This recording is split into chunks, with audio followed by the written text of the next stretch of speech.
Hello guys, welcome to my channel. हमारा आज का टॉपिक है ब्लड, यानी आज हम रक्त यानी कि खून के बारे में पढ़ेंगे। तो चलिए स्टार्ट करते हैं। सबसे पहले तो मैं आपको ये बता दूं कि आखिर ब्लड क्या होता है। एक बात बताओ, आपको तो पता ही होगा, ब्लड जो हमारे बॉडी के अंदर फ्लो हो रहा होता है, जो कि रेड रेड सा दिख रहा होता है, उसे हम क्या कहते हैं? ब्लड कहते हैं, जो कि लिक्विड फॉर्म में होता है।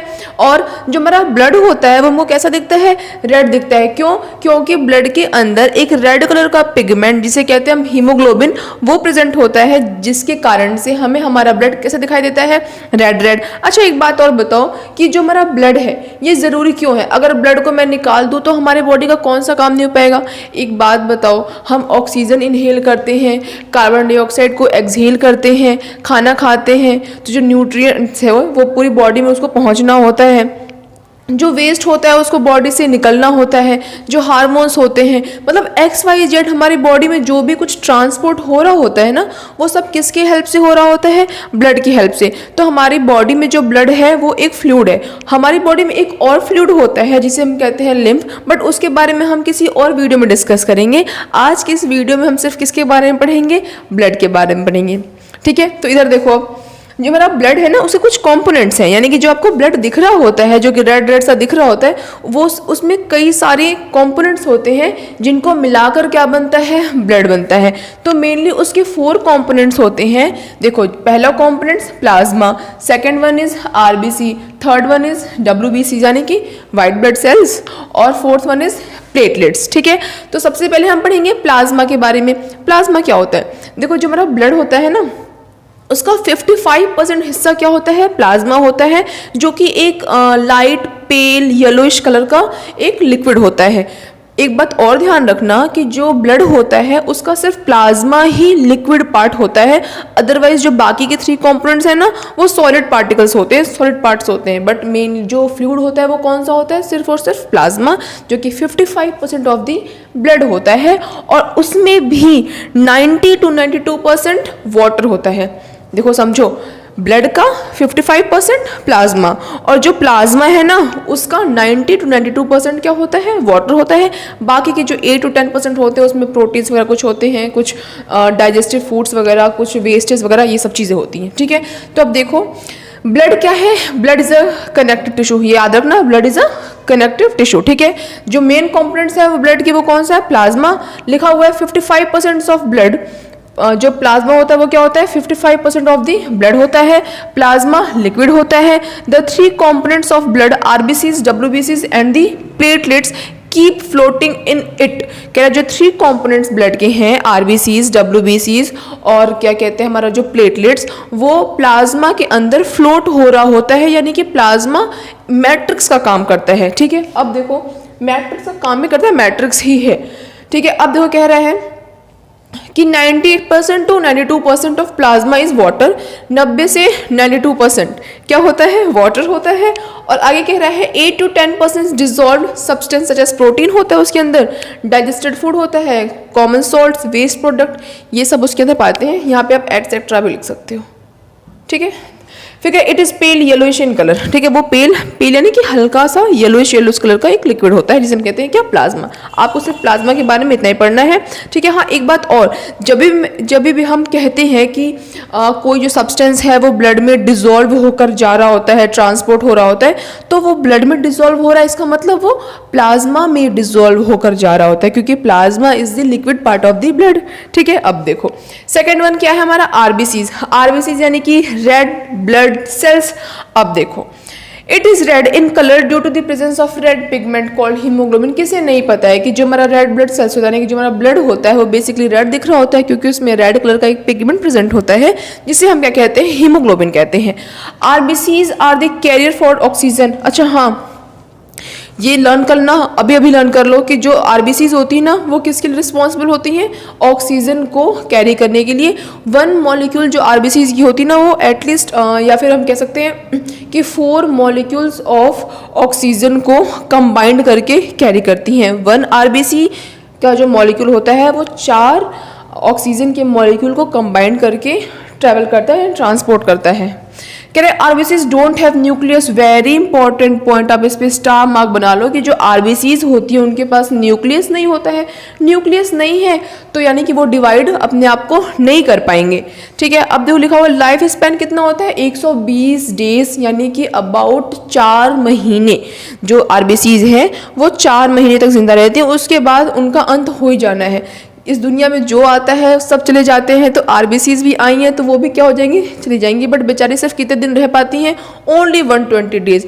120 डेज के बाद उनकी क्या हो जाती है, डेथ। अब डेथ हो जाती है तो वो कहाँ जाते हैं, आपको पता होगा कि जब डेथ जो हमारा WBCs होता है वो क्या करता है, उनको वो खा जाता है। अब देखो आगे पढ़ते हैं। 3 मिलियन, देखो कितना बड़ा नंबर, इसको भी स्टार मार्क बना लो।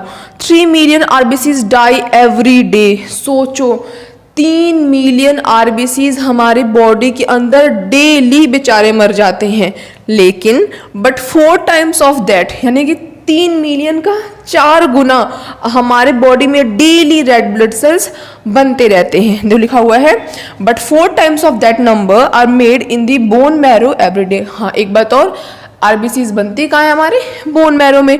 ठीक है, तो ध्यान रखना RBCs red blood cells red होते हैं क्योंकि उनके अंदर हीमोग्लोबिन होता है, रेड पिगमेंट होता है जो कि। अच्छा एक बात और, अगर आप एक आरबीसी हीमोग्लोबिन के मॉलिक्यूल को देखोगे ना तो वो आपको पिंक पिंक सा दिखाई देगा, बट जब हम उन्हें कंबाइन करते हैं ना तो वो हमें रेड दिखाई देते हैं। ठीक है, तो उनके अंदर न्यूक्लियस नहीं होता है, लाइफ स्पैन उनका बहुत छोटा होता है, बेचारे 120 दिन में मर जाते हैं। और बट उसका 4 गुना जो 3 मिलियंस आरबीसीज डेली हमारी बॉडी में मर जाती हैं, बट उस नंबर का 4 टाइम्स ज़्यादा हमारी बॉडी यानी कि बोन मैरो में डेली आरबीसीज नहीं बनती हैं। ठीक है, तो आप इसको याद रखना। कुछ जो ये पूरे ना इसमें आरबीसीज बहुत इंपॉर्टेंट है। अब नेक्स्ट पढ़ते हैं WBCs। WBCs यानी कि वाइट ब्लड सेल्स, ये क्या करती हैं, ये हमारी बॉडी को इन्फेक्शन से, जर्म से, प्रोटेक्शन से, बीमारियों से, इन सब से बचा कर रखती हैं, इसलिए हम उन्हें कहते हैं सोल्जर ऑफ द बॉडी। ठीक है, अब देखो WBCs क्या करता है, फाइट विद इन्फेक्शन, इन्फेक्शन से फाइट करता है, प्रोटेक्ट अस फ्रॉम डिजीज, बीमारियों से हमको बचाता है, एक केमिकल बनाते हैं जिसे हम कहते हैं एंटीबॉडीज, और हम WBCs को it is also called soldier of the body. बहुत इंपॉर्टेंट पॉइंट है, 1 मार्क्स में क्वेश्चन आपसे एग्जाम में पूछ सकता है। लाइफ स्पेन कितना होता है, 12 से 20 दिन, तो बेचारी और ही जिंदगी बिल्कुल छोटी सी हो गई है, 12 to 20 डेज, बस इतने दिनों में उनको क्या हो जाना है, मर जाना है। लेकिन एक बात और ध्यान रखना कि इनके पास न्यूक्लियस होता है। ठीक है, अब हम पढ़ेंगे क्या, हमारा लास्ट प्लेटलेट्स, और हम उसके साथ साथ क्या पढ़ेंगे, कुछ फंक्शंस ऑफ द ब्लड जो कि बहुत ज़्यादा इंपॉर्टेंट है। आप इसका स्क्रीनशॉट ले लो, मैं आगे पढ़ाती हूँ। सो गाइज, अब हम पढ़ते हैं प्लेटलेट्स के बारे में। देखो लिखा हुआ है कि platelet do not have nucleus, कि जो हमारी प्लेटलेट्स होती हैं उनके पास भी न्यूक्लियस नहीं होता है। Platelets help in clotting of blood in a cut और वाउंड, जब हमें कभी भी चोट लग जाती है, कट लग जाता है कहीं पे भी, तो वहाँ से ब्लड निकलता है, तो क्या लगातार ब्लड निकलता ही रहता है, नहीं ना। एक टाइम के बाद क्या होता है कि जो ब्लड होता है वो फ्लो होना रुक जाता है। क्यों? क्योंकि जो प्लेटलेट्स होती है ना वो क्या करती है ना, वो ब्लड को सेमी सॉलिड में कन्वर्ट कर देती हैं, जिसके कारण से जो ब्लड होता है उसका फ्लो रुक जाता है। बट अगर बहुत ही गहरा चोट लग गया है तब वो इतनी आसानी से नहीं रुकता है, हमें ट्रीटमेंट की ज़रूरत हो जाती है। नेक्स्ट लिखा हुआ है platelets do not have a nucleus, मैंने इसे 2 बार लिख दिया है, कोई नहीं। फिर कह रहा है कि लाइफ स्पैन जो होती है प्लेटलेट्स की वो 7 to 10 डेज। देखो और छोटी, मतलब जितना हम नीचे आते जा रहे हैं उनकी ज़िंदगी छोटी से छोटी होती चली जा रही है। नेक्स्ट कह रहा है produced in a bone marrow, mostly in bone marrow, की जो प्लेटलेट्स होती हैं वो मोस्टली कहाँ पे प्रोड्यूस होती हैं, बोन मैरो में, और आरबीसीज भी कहाँ होती हैं, बोन मैरो में। ठीक है, अब देखो अब हम पढ़ते हैं फंक्शंस ऑफ ब्लड, कि ब्लड्स के क्या क्या फंक्शंस हैं। देखो ये पूरा ओवरऑल फंक्शन है, लाइक आरबीसीज का फंक्शन, WBCs का फंक्शन, प्लाज्मा का फंक्शन, प्लेटलेट्स का फंक्शन, सबका फंक्शन कंबाइंड होकर क्या होता है, ब्लड का फंक्शन बनता है। तो कह रहा है कि इट कैरी ऑक्सीजन, ब्लड क्या करता है, ऑक्सीजन कैरी करता है। बट कौन कैरी करता है, ब्लड का कौन सा कॉम्पोनेंट्स, आरबीसीज। क्यों? उसके पास कौन होता है, हीमोग्लोबिन। नेक्स्ट कह रहा है इट कैरी कार्बन डाइऑक्साइड, कौन, ब्लड क्या करता है, कार्बन डाइऑक्साइड कैरी करता है। कैसे? प्लाज्मा में डिजोल्व फॉर्म में होकर। मैंने पहले बताया था जब भी कोई चीज़ डिजोल्व फॉर्म में ब्लड से ट्रेवल करती है तो वो डिजोल्व किस में होती है, प्लाज्मा में होती है। ठीक है, आगे कह रहा है it carry digested food from small intestine, जब हम खाना खाते हैं तो खाना कहाँ जाता है, स्मॉल इंटेस्टाइन में, वहाँ से एब्जॉर्ब होता है किसके थ्रू, ब्लड के थ्रू। आई कह रहा है it carry hormones from endocrine glands. देखो ये भी बहुत अच्छा टॉपिक है, इंपॉर्टेंट टॉपिक भी है, इस पर भी मैं वीडियो जरूर बनाऊंगी एंडोक्राइन ग्लैंड्स पे। ठीक है, तो कह रहा है ये क्या करता है, हार्मोन्स को कैरी करता है और डिफरेंट बॉडी पार्ट्स तक पहुंचाता है। फिर कह रहा है it protect us from disease. कौन प्रोटेक्ट करता है, WBCs, हमें क्या होती है, बीमारियों से हमें प्रोटेक्शन मिलती है। आगे कह रहा है it regulate the body temperature. Body temperature को भी रेगुलेट करने में हेल्प होती है, यानी कि ब्लड कंट्रोल करता है। आगे कह रहा है it carry waste product called urea from liver to kidney, कि ये वेस्ट प्रोडक्ट यूरिया को भी लीवर से किडनी तक लेकर आता है। फिर फिल्ट्रेशन का काम होता है, फिर वैसे वैसे पूरा प्रोसेस होता है। मैंने आपको ऑलरेडी समझाया ना, हमारी प्रीवियस वीडियो किडनी पे तो थी। So that's all for this video guys, I hope you like this video. ऐसे और अच्छे अच्छे वीडियोज़ के लिए मेरे चैनल को सब्सक्राइब जरूर करें, और अगर वीडियो पसंद आई है तो उसे एक लाइक जरूर करें। That's all, bye guys.